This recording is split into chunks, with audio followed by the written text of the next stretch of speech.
okay, we've all seen Black Ops 7 Zombies gameplay now. We don't have to rely on other people to give us their thoughts and opinions on it without us actually knowing for ourselves. We are getting to play the game on the 3rd of October on the beta, so we haven't played it yet, but we've seen gameplay, and the footage we have seen was about half of the map. I think it was 3 points of interest. The rest of the map Treyarch locked off, so okay, we haven't seen everything, but what I want to do in today's video is give you my thoughts and opinions on my initial viewing. It may change in a couple of days' time when I get hands on the farm survival for myself, but for now, what do I think? Well, to me, this does not look bad. And by the way, as you can see, the gameplay here is from Noah J and Codename Pizza, so credit to them, but when I was watching everybody at the COD Next event load into the Genesis Tower spawn area, even my first impressions of what I saw visually, excluding the HUD, we'll talk about that, were totally different to that of Black Ops 6 or Black Ops Cold War, Vanguard, Modern Warfare 3. Whilst I didn't say, wow, this looks amazing,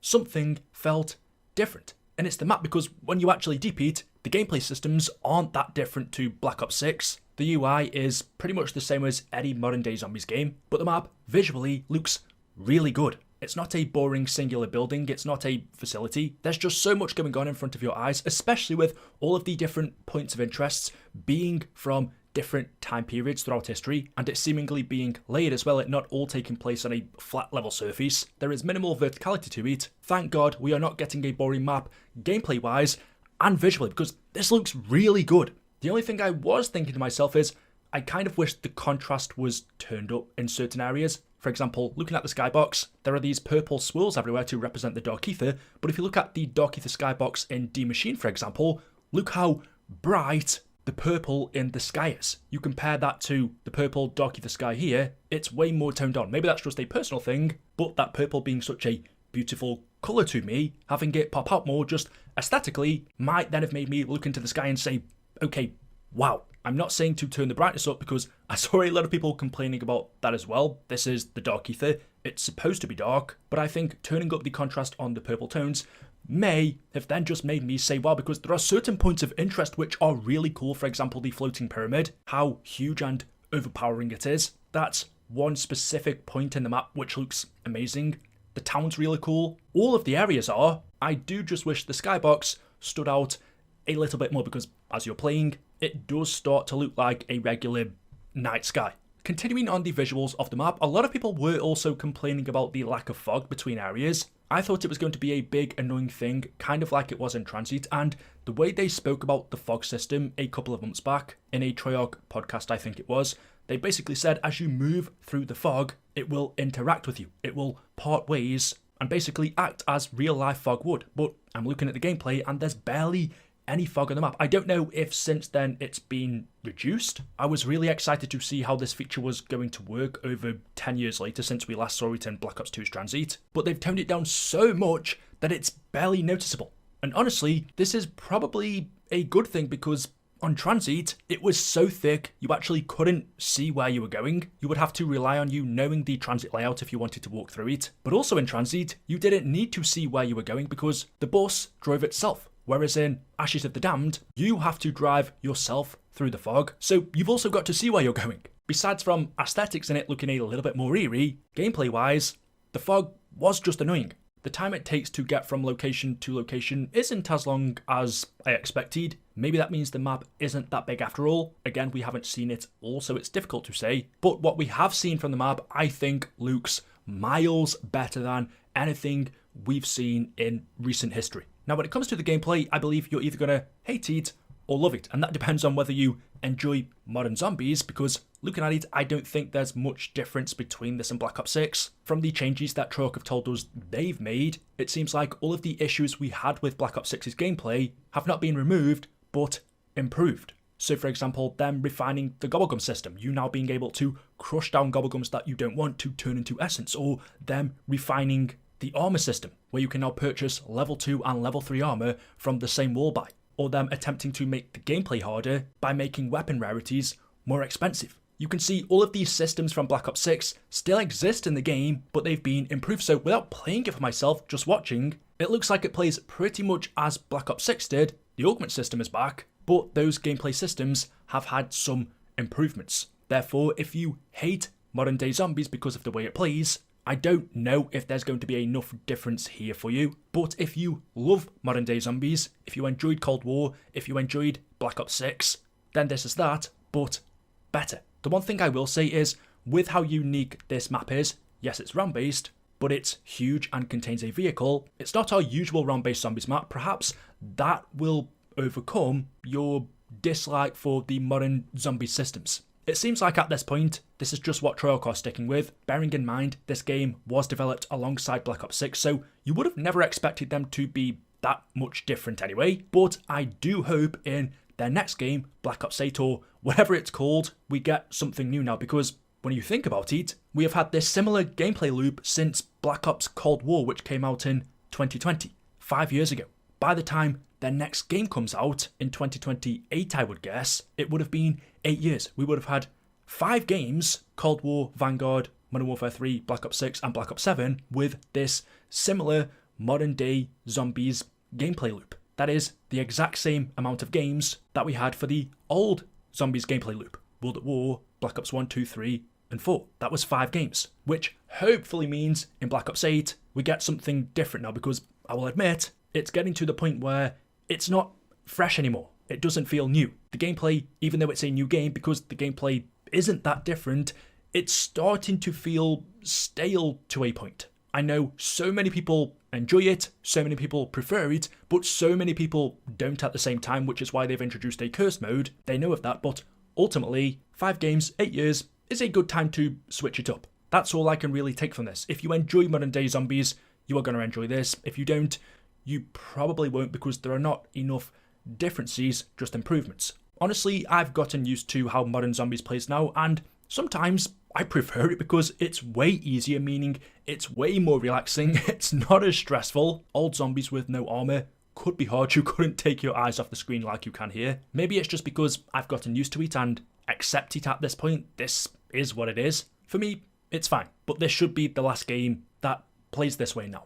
I love the Pack-a-Punch machine though. How they've done it in this map is really unique. We've never seen this in zombies before. It's a portable pap. The camos all look great. The fact that Richtof and Takeo, Nikolai and Dempsey are back is amazing. And being a big fan of the old lore, watching those elements come back, such as Dr. Monty's house, intrigues me. I'm super excited for the storyline this game. The bear boss, Zersa, looks really fun as well. And the Revengers, I mean, we'll see how annoying it gets on those higher rounds. Hopefully they don't start spamming us with bosses. I'm hopeful because they have said they've toned down the amount of armored zombies and super sprinters, and we've already seen there isn't really enemies that are constantly hounding us with projectiles like there were with the Manglers at the start of BO6 on Terminus and Liberty Falls. There's no annoying enemies from what I've seen in this. Compared to when I watched early footage of Liberty Falls and the amount of hate that it was getting, rightfully so. Looking back at it now, yes, the map's fun, but I don't think it was anywhere near good enough. It did look like an MP map. A lot of Cold War's maps looked like campaign maps because that's what they were taken from. But I don't get that feeling from Ashes of the Damned at all. It is clear looking at every aspect of it. Okay, besides from some gameplay elements, but just the map itself visually is as pure as a zombies map gets. It's a zombies map through and through, designed for this mode and nothing else, which is what we've all been asking for. Which brings me on to my last point, unless I'm forgetting something, and I complained about this before I even saw gameplay, just knowing it was going to be a thing, and now I've seen it for myself. I've been saying this ever since Cold War. Multiplayer HUDs in zombies should not be a thing. Treyarch have gone through all of this trouble to design a map that aesthetically fits zombies in every corner. Every single detail is designed to immerse you in a zombies world, and then you've just got this futuristic multiplayer looking HUD. Actually, it's not multiplayer looking, it's straight up from the MP that brings you out of the immersion. In Cold War, I said, this HUD is horrible, it just doesn't fit zombies. Treyarch clearly heard that feedback. In Black Ops 6, they then decided to let us edit the HUD so you could remove certain things off the screen, such as the minimap and compass, which don't need to be in zombies at all. If we could live without these features from World at War 2 Black Ops 4, then we can now. It takes 4 or 5 games to learn the layout of a zombies map. A minimap is just not needed, but you could remove it in Black Ops 6, which, okay, is fine, but you can't remove that multiplayer looking weapons icon or the ammo count because you need that. You can't remove that salvage counter or the armor plate counter. These are things that you really need to have on your screen, but still look like they are HUD elements designed for multiplayer. What people have been asking for 5 years is a HUD in Zombies designed for this mode uniquely. Not have the ability to change the colour of certain icons or remove certain icons, but just for Treyarch to redesign the icons specifically for zombies so they feel like they fit into this mode, because you look at this now, it just does not fit the mode. Black Ops 7 takes place in the year, isn't it 2035? Zombies takes place in 1991. This is a futuristic HUD in a past setting. And not only a past setting, this is an alien world, the Dark Ether. The HUD doesn't fit the mode in any way, to the point where, as you can see from Noah J's gameplay, he removed the top portion of it, so the minimap and the compass, and straight away, it looks miles better. He quickly found out that these are elements that are not needed. He could play the map the exact same way. Okay, he couldn't see if there was a zombie behind or in front of him by looking at the minimap, but is that needed in Zombies? No. And like I said, Treyarch are aware of this because they're giving us themed HUDs. What exactly this means, I can't say 100% because they haven't showed it off to us for some reason. You would think because it's such a huge complaint, they would at least show us one of these themed HUDs. I'm guessing they are going to allow us to use HUDs from Black Ops 1, 2, 3 and maybe 4 Zombies, perhaps World at War, which is great. But at the end of the day, I would have loved to have seen a new HUD for Black Ops 7 Zombies. One specific to this game, designed for this mode. If I can use BO3's HUD in Ashes of the Damned, that's cool, but I would have preferred to have a new Black Ops 7 HUD designed for this mode. I'm not a game developer. I have no idea how difficult this would be to do. I can only imagine it's going to be really hard, because what other excuse is there for them to copy and paste the MP HUD into Zombies? The counter to this is you can go in your settings and remove certain elements or choose one of those themed HUDs, but I would say, well, why is that not the default? Because a lot of new players coming into this game probably won't even know you can do that, unless Treyarch are going to tell you in a pop-up menu before you play the game, hey, you can go into your settings and change the HUD. A lot of new players to Zombies, or players who just don't come online and read Treyarch blogs, may not know that you're able to do that, so they're going to be stuck with this ugly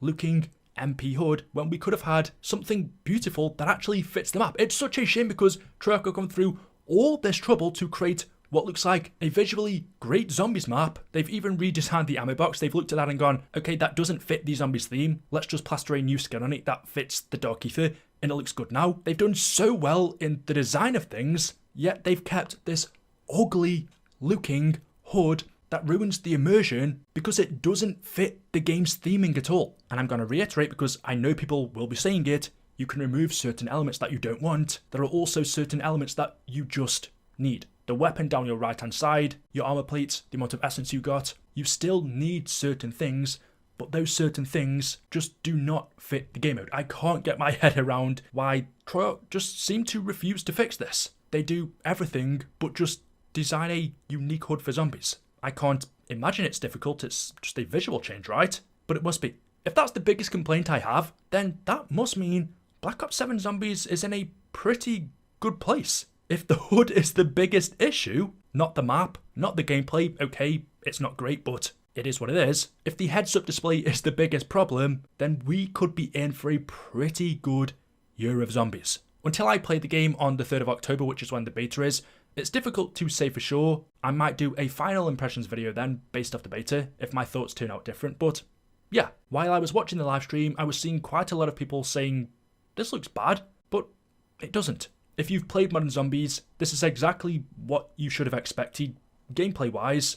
All that's really left then is the map. Yeah, based off memory, this is the first time since Black Ops 4, perhaps Cold War with D Machine, where I've actually been quite excited to get in and play this. Treyarch, just please, before the game releases, redesign the HUD, and you could be on for a winner. But yeah, let me know your thoughts in the comment section below. What would you rate it out of 10 based off what you've seen? Drop a like rating on the video. Make sure you are subscribed to stay up to date with the latest content on the channel, and I will see you all in the next one. Until then, goodbye.